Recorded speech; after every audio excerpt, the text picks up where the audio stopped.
As a business owner, are you always going to have some labor issues, no matter how skilled, professional, unskilled, whatever? Yes. How do you mitigate that? Number one, always be hiring. Welcome to FranCoach's Franchising 101 podcast series.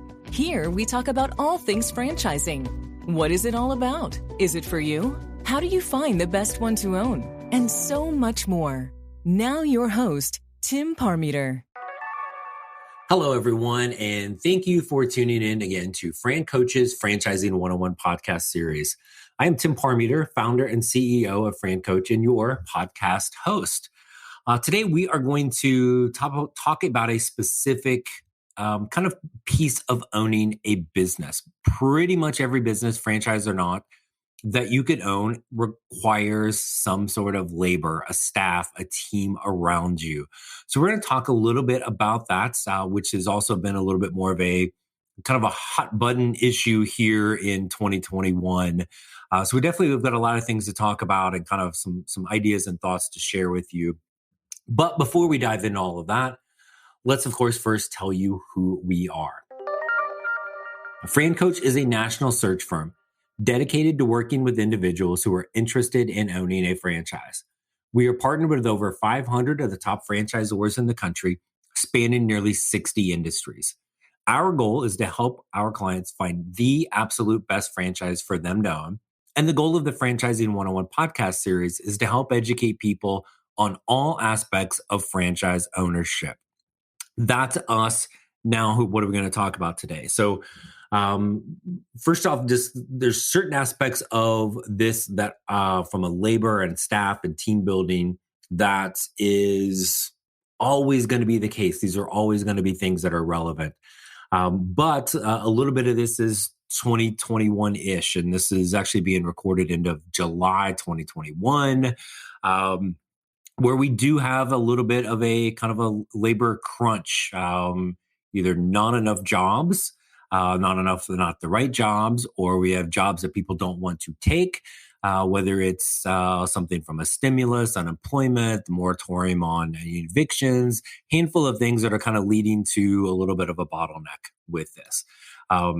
Is that going to be here a year from now when we talk?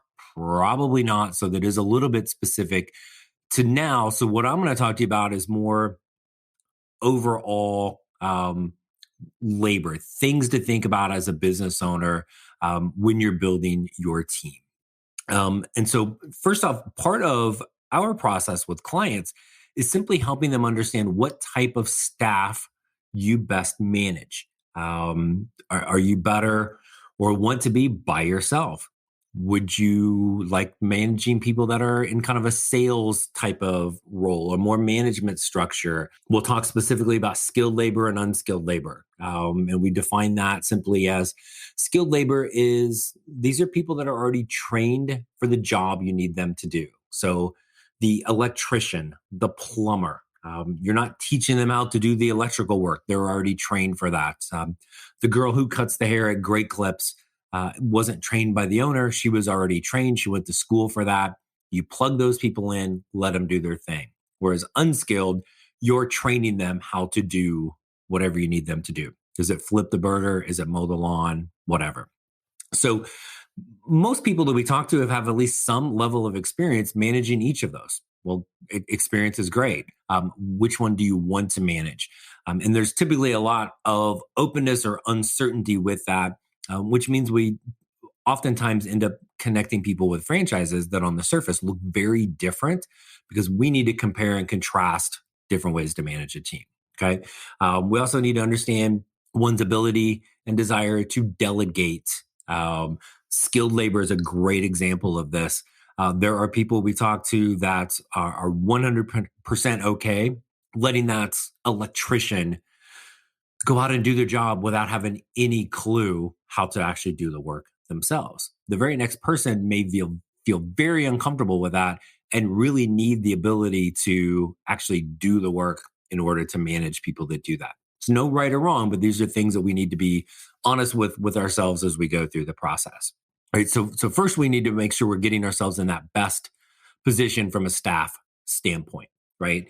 And then no matter what it is, I use a kind of a twist on an old movie reference, but I'm old. This is going to happen. So the old movie Glenn Ross, and there's a famous kind of scene in line with Alec Baldwin where he's got on the chalkboard. And if you don't know what chalkboard is, I guess first of all maybe Google a chalkboard. It's way before the whiteboard. And he's got ABC, always be closing, as he's talking about with salespeople. For an owner, I changed the C to an H. Always be hiring. So what tends to happen, or can certainly happen, number one with this is, okay, I needed to hire 3 people for skill X, right? Or job X. Hey, I really like all 3 of these. They're doing a good job. I don't need to worry about anything. Yes, you do. For a few different reasons. Number one is, what happens if one of them gets sick, leaves, quits, all of a sudden really turns out that they suck and you need to fire them. Now you got to go back to the beginning and go, okay, well, now I've got to post a job. I got to start getting applicants. I got to start interviewing them again, bringing them in. This is not a quick process. Or what happens when those 3 people you hired really are great and the business takes off and you're like, oh my gosh, we have more potential customers than we can handle. That's a good problem to have, but it is still a problem. Now we need to go back to the drawing board to find more people. If you are always hiring, wherever, and each franchise is going to be different, and they're going to have tons of support for you as to where do you find people you need to hire. Do you post it on Indeed, Career Builder? Is it something that's simple? It can go on like a Facebook job posting, wherever that might be. You might be tapping into colleges or universities, wherever that is. And usually there's multiple. They're going to help you with that, know where to go. What's that, the job description that you're going to post?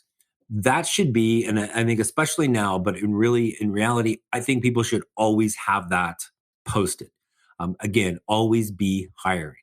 So now it may not be every single day, but every couple of days, you as an owner, or as you grow, you may have a admin office manager or something that can do this. But early on, it's you as the owner. You should be looking at that almost every single day. Do we get some new applicants? Anybody look good? Anybody look promising? Have an initial phone screen. Maybe you bring them in. Even if you're able to tell them, hey, we're not hiring right now, you want to have that bench built or know exactly where I've got a pool of people that I've already kind of vetted through when that need arises. And just can't, it seems like a simple thing, but people will get their staff and they will move on. It is happens almost every time. It's maybe a little human nature. Hey, we're good. I don't need that now. And as a business owner, you're dealing with what's right in front of you, right? Things are moving so quickly that long-term planning sometimes gets ignored based on the needs of right now. So the biggest thing I would tell everybody, regardless of 2021 issues or if this is 2031, whatever, always be hiring. That would be the biggest thing. The other thing to remember is, I think everyone, there's no way I'm the only person in the world that can say this, but we've all had a bad boss when we've worked for somebody before. And there's the old phrase, people leave their boss, not the job.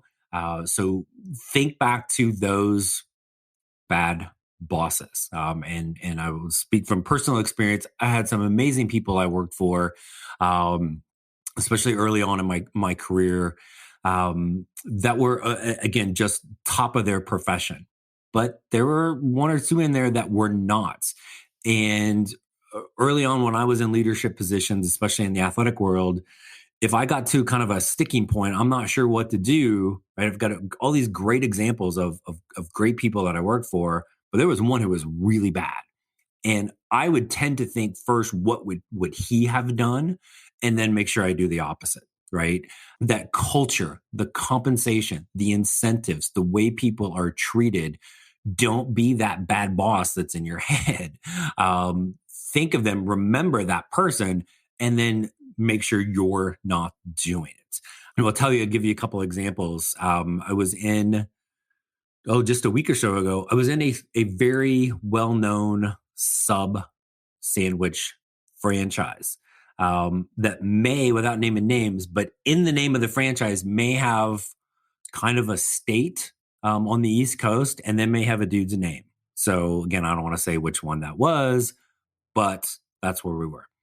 And I was honestly so appalled, and I probably should still do it. Like, I feel like I need to find out the owner of that particular location, because there was clearly a manager, because at one point he proclaimed himself the manager. And there was a line of probably half dozen people in line, another 6 or 8 that were sitting down eating, 2 or 3 that had remote orders that they were in there trying to pick up. So it was hopping. It was lunchtime, but that's what you have with that. And within 30 seconds of me being in there, he is yelling from one side of where you start to place your order to the register to yell at the girl that's on the register. And in the yelling was, how stupid can you possibly be? Right. And like, well, first of all, dude, how stupid can you be that's how you're going to talk to, a 19-year-old kid that's working the register, no matter what they may or may not have done. And then during that time proceeded to yell at 3 other people that were there. The look on the face of every employee, I guarantee you, if I go back in there tomorrow, there's going to be, I'm going to see different faces. And that's how he was treating them. And then at one point to everybody in there, he just says out loud, he's like, oh, they said, come manage a blank. It'll be fun. You'll have a great time. Man, were they wrong. This is terrible. Don't be that person. I know that's an extreme example, but that's real. That's stuck in my head for a couple of weeks. They're going to have a labor issue at that location because that guy, for lack of a better term, was a complete and utter jackass. Right? We all know people. We've probably had bosses like that. Don't be that boss as an owner. That seems simple. Don't do it. I'll give you an example on the other side. It's actually a franchisor that we work with that I've had an opportunity to visit their kind of corporate location. And they've got a good size office, probably 50, 60 employees for their franchise. And talking to people that work there, just employees of the franchisor, they've got fantastic retention. Office has been open, I think, 7 or 8 years. They've got people that were like proudly going, hey, I was employee number 7. I was employee 12 that have been there this whole time. So why is that? Why have they not left? The culture is fantastic. They make sure that's the case. Compensation is fair, right, within the industry for their jobs, but they have just little perks and incentives. Not everybody needs more money.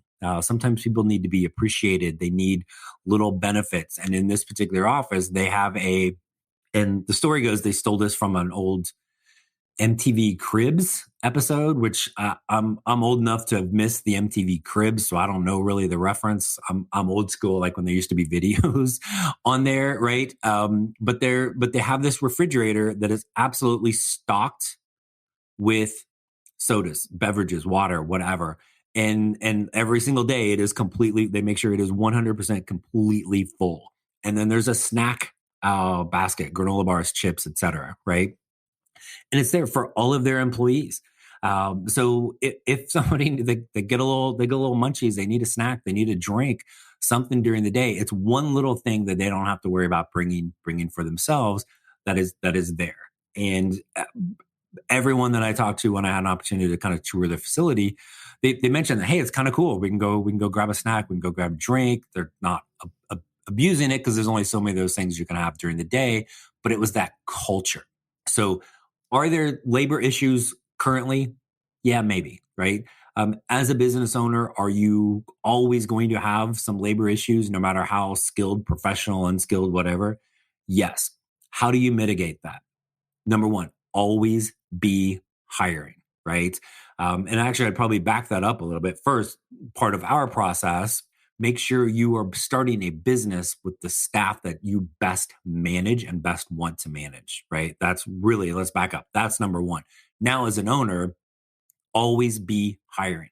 Have those jobs posted, active, constantly be talking to people and checking that out, kind of building a bench for when you need somebody. Maybe if something bad happens, sometimes quitting isn't a bad thing. Maybe they got this awesome opportunity that you gave them the experience to be able to do that. that's not a bad thing, because that next person you're going to hire, you can use them as an example. But always be hiring. So you've got a bench when you need it, if somebody leaves, or when you're ready to grow and expand. So hopefully you're going to be doing that, right? And then take care of your people. You don't have to be the extreme of this big, massive refrigerator with every drink known to man and a snack basket where you look like you've got your own Circle K. We don't need to be that extreme, but take care of your people. Give them a good culture, fair compensation, understand what makes them tick. Is it, hey, is it Diet Coke? That'll make me work, right? Is it whatever? Is it, hey, they really need 2 hours off on Tuesday to take their kid to the dentist? Don't make them sweat that, right? Give them those type of things. And then on the other side, don't be the colossal jackass at the sub place, right? Take good care of your people. Those things sound simple because they are. We just tend to overcomplicate things. Find the right fit for you, for the business. Always be hiring. Take good care of them. Will you still have some labor issues? Will you have some pains along the way? Of course, but you will have significantly less when you have that type of situation. And the one other thing that I think that benefits the culture is any good place I've ever worked or any business I've ever seen, franchise or not, when you are getting your next people from referrals from your current employees, you've nailed it from a culture standpoint. If somebody that works for you won't tell their friend they should work for you, you got a problem, and let me help you with that. You're the problem. So go into with those things in mind. Will you have labor issues from time to time? Absolutely. But significantly less. Your growth will be better. Your happiness as an owner and a boss will be significantly better. And guess what? Your business is going to thrive and prosper and meet and usually exceed every one of the wildest dreams and goals that you had. So that's our little thoughts on labor. As always, we thank you guys for joining in to us to talk to us and listen to us on another episode of the Franchising 101 podcast series. We always hope that this will help enlighten people interested in franchise ownership to some of the amazing possibilities that are out there, some of the ways in which you find that possibility, and then how to maximize it once you have it.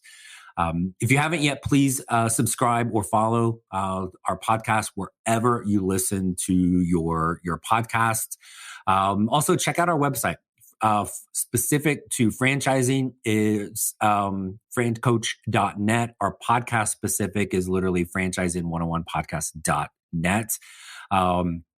Any ideas on episodes? This came from a listener. So thanks to Liz in Des Moines for sending in kind of a labor topic for something to talk about. If there's anything you want us to chat about, send that over. And then, of course, if you're ready to maybe learn about becoming a franchise owner yourself, click the link in the podcast window.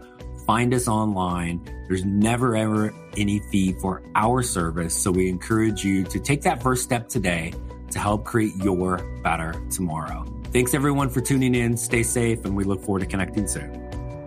Thanks for listening to FranCoach's Franchising 101 podcast, where our ultimate goal is to help educate you on all things franchising so you can create your better tomorrow.